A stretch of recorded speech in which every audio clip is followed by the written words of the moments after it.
नमस्कार दोस्तों, मैं हूं अमोल और अमोल लाजी में आपका एक बार फिर स्वागत है। आज हम लोग बात करेंगे गूगल एनालिटिक्स की। जी हाँ, एक नई सीरीज शुरू कर रहे हैं गूगल एनालिटिक्स की, जिसमें हम लोग पूरा गूगल एनालिटिक्स पढ़ने वाले हैं और ये होगा गूगल एनालिटिक्स 4 GA4।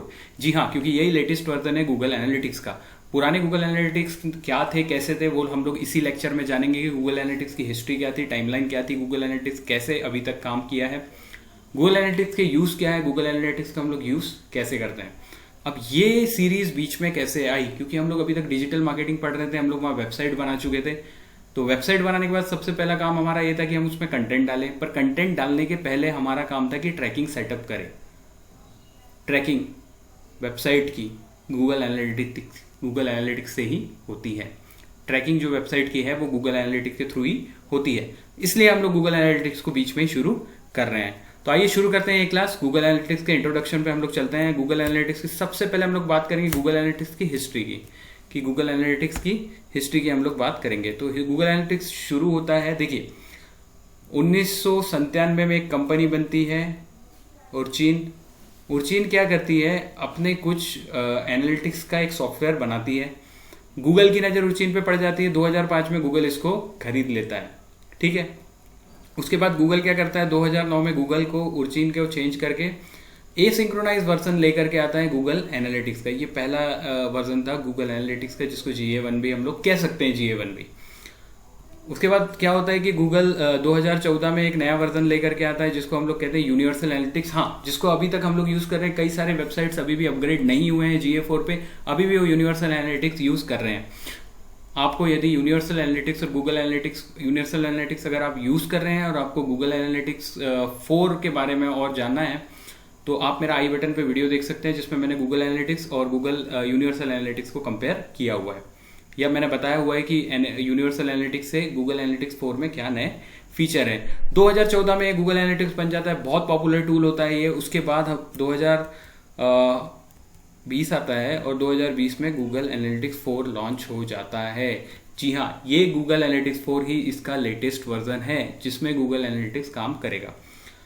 सबसे पहले ये बता देता हूँ मैं कि गूगल एनालिटिक्स के फीचर्स। गूगल एनालिटिक्स के फीचर की हम लोग बात करते हैं कि ये आपके मेजर करता है आपकी वेबसाइट और ऐप के परफॉर्मेंस को in terms of users, in terms of usability, in terms of credibility, और बहुत सारे पैरामीटर्स इसमें आ जाते हैं।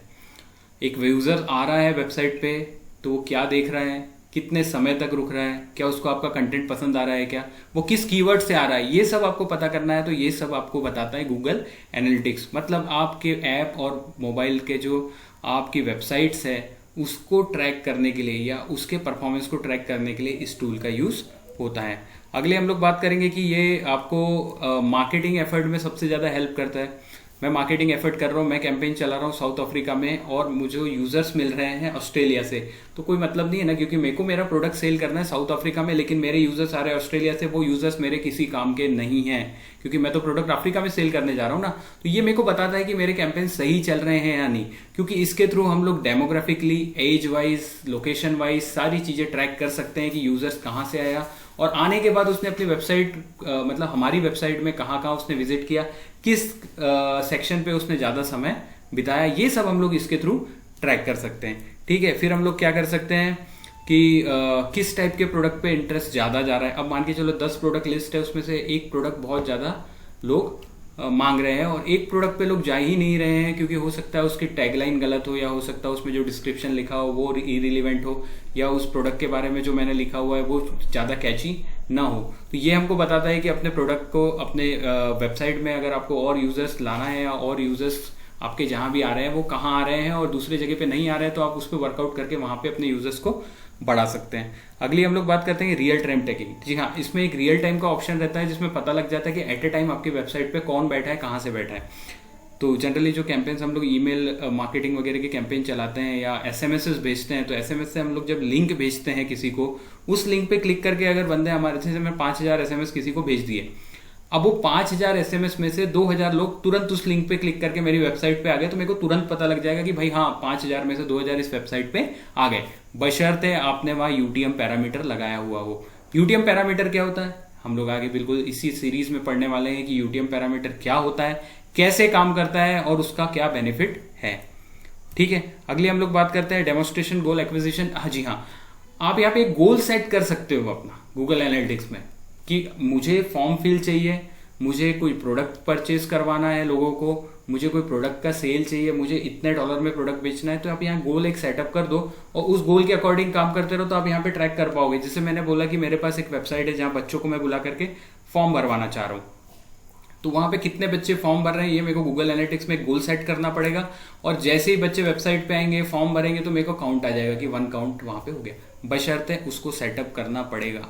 वो सेटअप कैसे होगा वो हम इस लेक्चर में आगे, इस लेक्चर में तो नहीं लेकिन हम उसको आगे जरूर पढ़ेंगे। ठीक है, अगली बात करते हैं हम लोग कि ये हमें बताता है, अब मान के चलिए मैंने 50 कीवर्ड पे मैं मेहनत कर रहा हूँ और उसमें से 10 कीवर्ड पे ही मेरे को ट्रैफिक आ रहा है और 5 कीवर्ड पे ट्रैफिक आ रहा है जिससे मैं थोड़ा सा लो ट्रैफिक आ रहा है और मैं उस पर नीचे काम कर रहा हूँ, बाकी 35 कीवर्ड पे मेरे को ट्रैफिक आ ही नहीं रहा है, मैं इस पर रैंक भी कर रहा हूँ, तो उन 35 कीवर्ड को छोड़ के मैं उन्हीं 15 कीवर्ड पे ध्यान दूंगा। तो गूगल एनालिटिक्स ही वो टूल है जो मुझे बताएगा कि कहाँ से और किस कीवर्ड से मेरे पास ट्रैफिक आ रहा है और मुझे उन कीवर्ड्स पे मेहनत करनी है या उनसे रिलेटेड कीवर्ड्स पे और मेहनत करनी है। ठीक है, इसके बाद अगली हम लोग बात करेंगे कि अब ये बताता है कि आपको किस सेगमेंट में कितना इंप्रूवमेंट करना है। अब ये बताएगा कि आपका ये सेगमेंट कमजोर है, ये सेगमेंट कमजोर है, या वेबसाइट की ये वाले पेज पे जाते साथ लोग बाउंस रेट 90% हो गया, बस बंदा उस वेबसाइट के पेज पे आया और उसने ब्राउजर बंद कर दिया या आपकी वेबसाइट से वो क्विट कर गया। तो ये बाउंस रेट होता है जब कोई आता है और आपकी वेबसाइट से तुरंत उछक के चला जाता है, बाउंस रेट, बाउंस कर गया वो। तो ये बाउंस रेट क्या होते हैं, ये पैरामीटर्स कैसे काम करते हैं, इसको हम लोग आगे इसी सीरीज के लेक्चर्स में कवर करेंगे। तो गूगल एनालिटिक्स के लेक्चर में हम लोग शुरू करेंगे। ठीक है, तो आज के लेक्चर के लिए इतना ही, क्योंकि गूगल एनालिटिक्स का सिर्फ और सिर्फ इंट्रोडक्शन था। नेक्स्ट लेक्चर में हम लोग जानेंगे कि गूगल एनालिटिक्स को इंस्टॉल कैसे करते हैं, इंस्टॉल करने के लिए क्या प्रोसेस होती है, कहाँ से कोड उठाते हैं, कहाँ को ले जाके वेबसाइट में डालते हैं, वो ट्रैक कैसे करता है, वो स्क्रिप्ट कैसे काम करती है, ये सब हम लोग जानेंगे अगले लेक्चर में।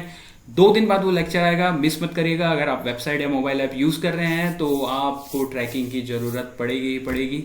बने रहिए, सब्सक्राइब करिए, लाइक करिए। Thank you.